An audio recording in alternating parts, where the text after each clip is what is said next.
उनकी बिसात क्या भाई, वो बातों की कहानी लिख रहे हैं और हमारे बुजुर्ग तो खून से लिख रहे हैं। आपने ये 2 हमारे योद्धा रेजांगला के जीत दी, तो हमने ऐसे कीड़े मकोड़ों की परवाह नहीं करते। इतिहास खून से लिखा जाता है, वो हमारे बुजुर्गों ने लिखा, हमारी आने वाली पीढ़ी की। और कि भाई ऐसे गादड़ों के भौंकने से शेर को क्या फर्क पड़ता। तो ये तो भाई अब जो है रोकना मुश्किल है इस सैलाब को। ये तो रेजिमेंट जब तक मिलेगी नहीं, जब तक ये रुकने वाला नहीं है। जो है अब ये रेल चल गई है, अब रेल ये रुकेगी तब जब है कंधे पे नाम लिख दिया जाएगा।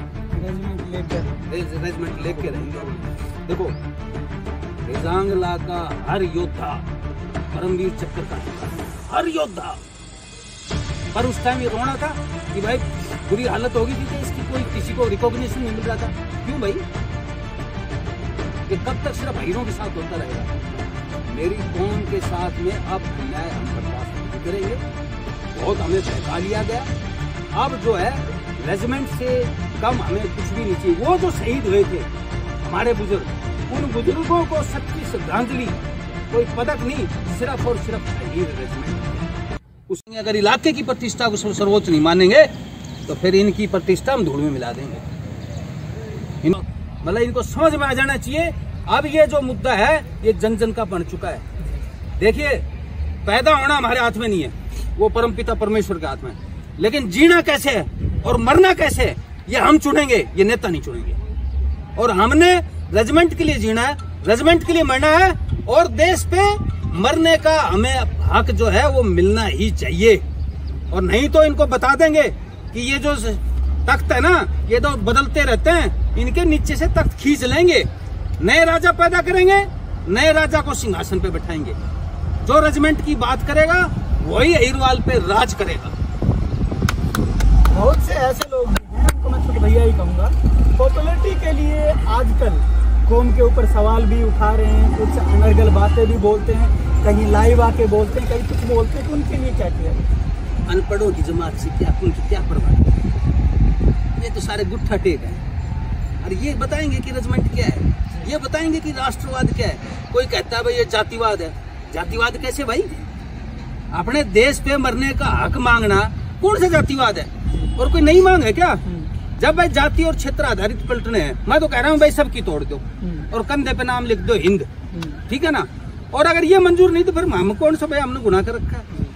और जो हमारे को सीख दे रहे हैं, पहले अपने गिरबान में जाके, जैसे जनरल काद्यान वाला बात आई थी भाई, वो रवायत जो है जो फिरंगी की दी हुई, क्या तो वो बदलेगी या फिर हमारी भी शामिल होगी। अब ऐसे नहीं है कि न गीतों में गाए जाएंगे और न गमों में रोए जाएंगे। वीरता पर भी सवाल उठा रहे। वीरता पे?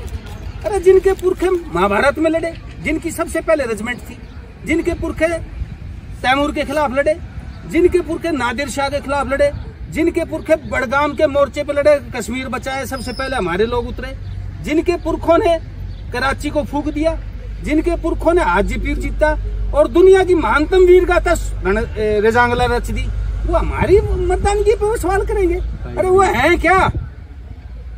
उनकी बिसात क्या भाई? वो बातों की कहानी लिख रहे हैं और हमारे बुजुर्ग तो खून से लिख रहे हैं। आपने ये 2 हमारे योद्धा रेजांगला के जीत दी, तो हम ऐसे कीड़े मकोड़ों की परवाह नहीं करते। इतिहास खून से लिखा जाता है, वो हमारे बुजुर्गों ने लिखा, हमारी आने वाली पीढ़ी भी लिखी। और कि भाई ऐसा गादड़ों के भौंकने से शेर पे क्या फर्क पड़ा है ना। तो सिंगनी के जाए शेर हैं, ये किसी की परवाह नहीं करते भाई। पलटन तो लेके मानेंगे चाहे कुछ भी हो गया, कुत्ता गाड़ दिया है और अब तो जय कृष्ण जय कृष्ण जय कृष्ण हो। सुभाष चंद्र बोस ने कहा था तुम मुझे खून दो मैं तुम्हें आजादी दूंगा। क्या आज वही समय आ चुका है? क्या बलिदानी ही सर्वोत्तम चीज है? क्या बलिदानी का वो समय अब आ चुका है कि अब इस कौम के लिए कुछ ना कुछ करना होगा? देखिए स्वर्ग में भी श्रेष्ठ आसन जो है वीर पुरुषों के लिए होता है, ठीक है ना। और हमारी कौम तो देश पे मरने का हक मांग रही है, तो श्रेष्ठ स्थान हम ही तो मांगने का हकदार हैं। हमारे पुरखों ने अपनी वीरता से, बलिदान से, मर्दानगी से अपने जो है शौर्य को, अपनी जो है राष्ट्र भक्ति को प्रूव किया भाई। जब हमने जब सब कुछ दे दिया देश को, अपना खून पसीना दे दिया। देखो जब पीस टाइम होता है, ये मरुस्थल है, हमारा मानस खून पसीना बहाता है।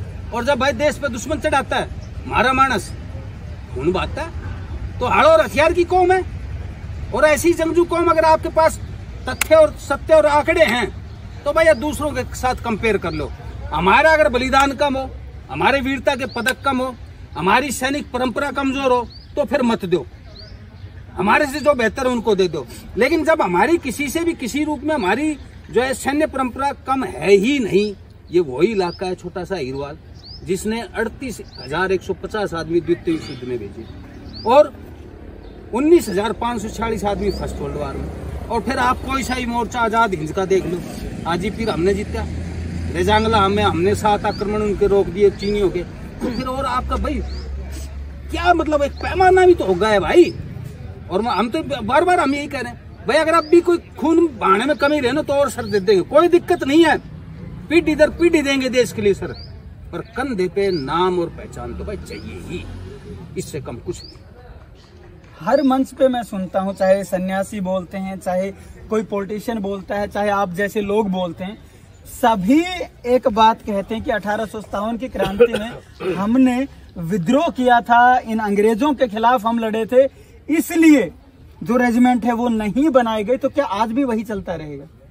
मैं यही तो एक्सप्रेशन तो यही है कि भाई फिरंगी से तो हमें कोई आशा थी नहीं भाई। उनके तो जो हमने जो है उनके सामने अपनी शमशीरें लेके हम खड़े हो गए थे कि भाई तुमको मार भगाएंगे इनसे, वो ठीक है भाई, युद्ध का जो परिणाम हमारे पक्ष में नहीं रहा, लेकिन आज तो मुल्क आजाद है, तो आज क्यों नहीं भाई, न्याय क्यों नहीं हो?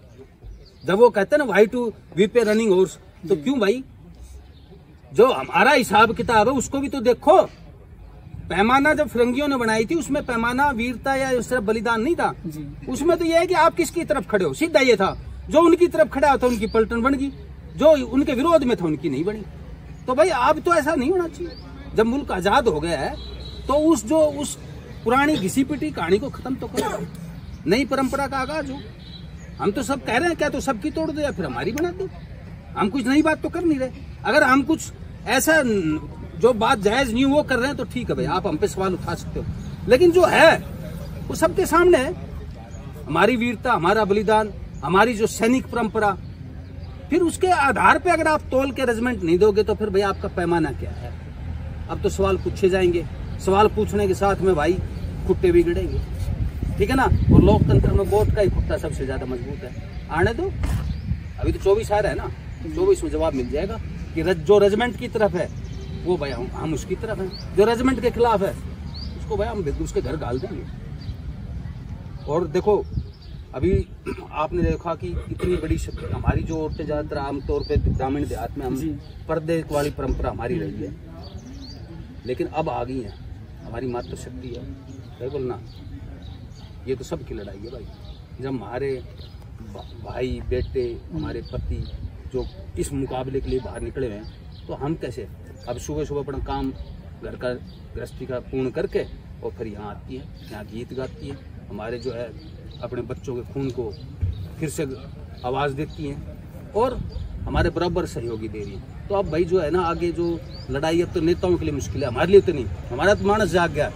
आप देख लो जवान बच्चे हों, चाहे वो अब ये जो आए थे हमारे वेटरन्स भूतपूर्व सैनिक, भूतपूर्व तो कभी नहीं कहूँगा, वो तो पैदा ही सैनिक हैं और राम जी के पास जाएंगे जब भी सैनिक बन के जाएंगे, ठीक है ना। तो वो तो जो है जब सारा एक हमारा जो पूरा तबका जाग गया है, और ये तो शुरुआत है छोटी सी।